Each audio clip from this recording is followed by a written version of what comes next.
अब मैं आप लोगों को बताने जा रहा हूँ कक्षा 10वीं के संस्कृत सब्जेक्ट के मॉडल पेपर के प्रश्नों के उत्तर बताने जा रहा हूँ। तो इसमें जितने भी प्रश्न हैं उन सब का उत्तर इसमें लगा हुआ है।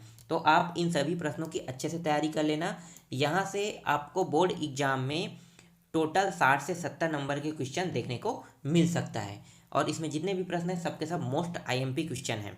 ठीक है, तो आप सभी इसकी अच्छे से तैयारी कर लेना। और मैंने जो आप लोगों को आईएमपी प्रश्न बताया है उसको भी आप अच्छे से तैयार कर लेना। क्यों? क्योंकि आईएमपी प्रश्न पत्र मैंने जो तैयार किया ना, जो प्रश्न बैंक के रूप में मैंने आप लोगों को दिया है, वो सब के सब जितने भी अनसॉल्व में क्वेश्चन है वो सारे क्वेश्चनों को ऐड किया हूँ मैं।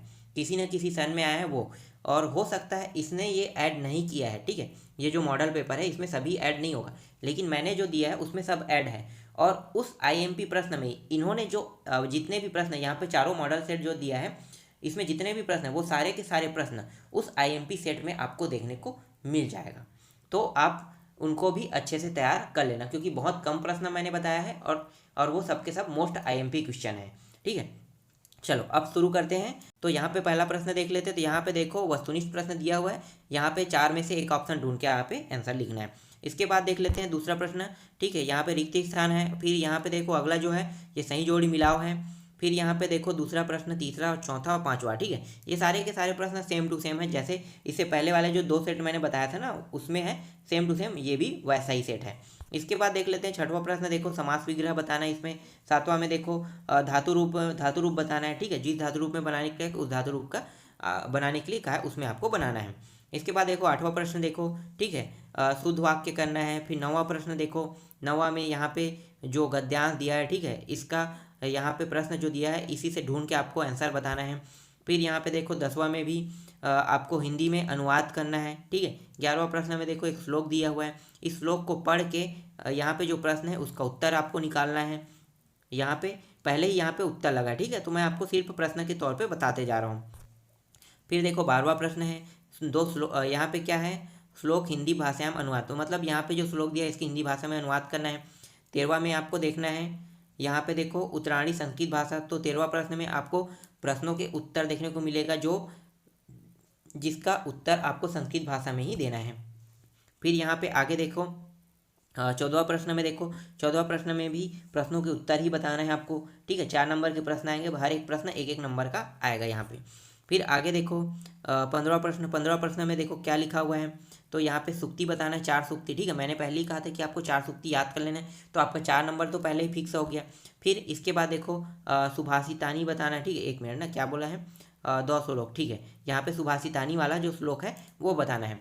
तो उसको भी मैंने बताया था कि आपको 2 कम से कम याद होने चाहिए, 3 तो बोला था मैंने। तो अगर एक इसमें प्रश्न के तौर पे अगर आया रहेगा तो नहीं आने वाला है, आपको 2 कम से कम लिखना है। तो 3 याद है तो 2 आप आसानी से यहाँ पे लिख सकते हो। तो 5 4 कितना हो गया, 9 नंबर।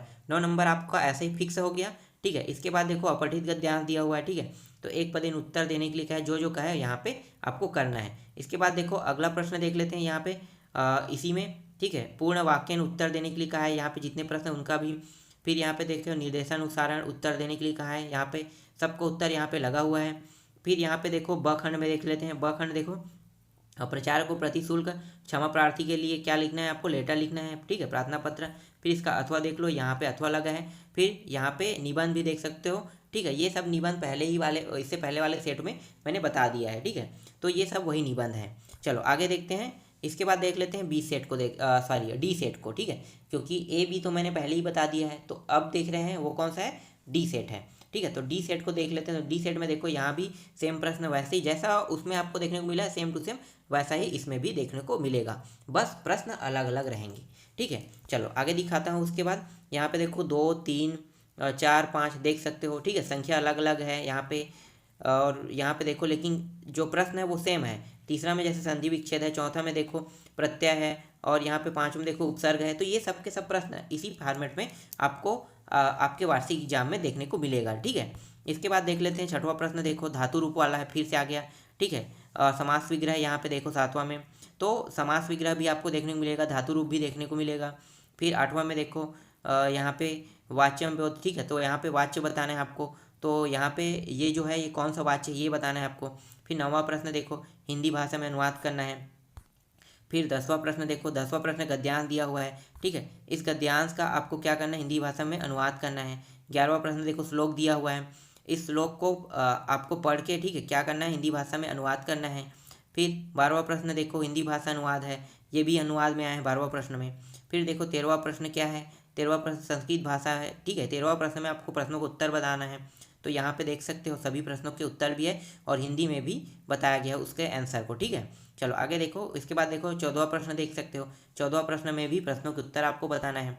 फिर यहाँ पे आगे देखते हैं 15वां प्रश्न, ठीक है। 15वां प्रश्न में सुक्ति लिखने के लिए कहा गया है, ठीक है। और यहाँ पे हिंदी में अथवा भी दिया है, हिंदी में अनुवाद का है। तो मैं तो कहूँगा आपको सुक्ति ही याद करने हैं, ठीक है। आप ये जो अनुवाद वाला चीज़ है ना वो सब हटा दो, क्योंकि सुक्ति फिक्स है कि 4 नंबर आपका ऐसे ही बन जाएगा। लेकिन अगर याद नहीं करोगे, अनुवाद के भरोसे रहोगे, तो आपको कोई फ़ायदा नहीं है। तो सुक्ति एकदम फिक्स है कि वहाँ से आपको 4 नंबर ऐसे ही बन गए। इसी तरह से यहाँ पे देखो 16वां प्रश्न देख सकते हो, ठीक है। अनुसूची वाला यहाँ पे दिया हुआ है, ठीक है। 16वां में यहाँ पे प्रार्थना पत्र दिया हुआ है। फिर यहाँ पे इसका ब देखो, मतलब अथवा देखो, अथवा में भी यहाँ पे लगा हुआ है, ठीक है। तो जो खाली यहाँ पे जो भरा हुआ है पहले से खाली स्थान रहेगा उसको आपको भरने के लिए कहा जाएगा। तो इस तरह से भी प्रश्न देखने को मिल सकता है, ठीक। इसके बाद देखो ब देखो, ब क्या है, पठित गद्यांश है। तो यहाँ पे प्रश्न जैसे जैसे बनाने के लिए कहा है वैसे आपको करना होगा। तो यहाँ पे 3 प्रश्न दिया हुआ है, ठीक है। तो तीनों का आंसर आपको यहाँ पे निकालने हैं। इसके बाद देखो नेक्स्ट देखते हैं। तो यहाँ पे देखो अथवा दिया है, गद्यांश दिया, शीर्षक और क्या पूछा है, गद्यांश सारांश पूछा है, उसी का, ठीक है।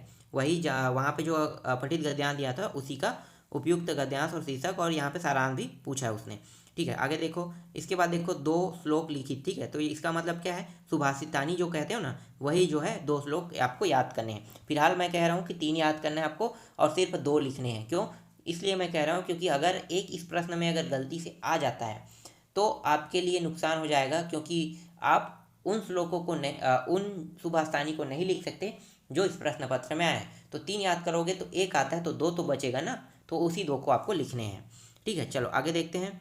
इसके बाद हाँ, यहाँ 17 तक ही कंप्लीट करते हैं, क्योंकि 18वां में जो है वो आपका क्या रहेगा, निबंध रहेगा। तो निबंध है तो उसको मैं नहीं बता रहा हूँ, क्योंकि वही निबंध मैं फिर से बताऊँगा जो मैंने पहले ही 2 पार्ट में कंप्लीट कराया है, ठीक है। इसलिए मैं उसे रोक रहा हूँ। तो इस तरह से आपके चारों सेट कंप्लीट हो गया। आप इन सभी की अच्छे से तैयारी कर लेना।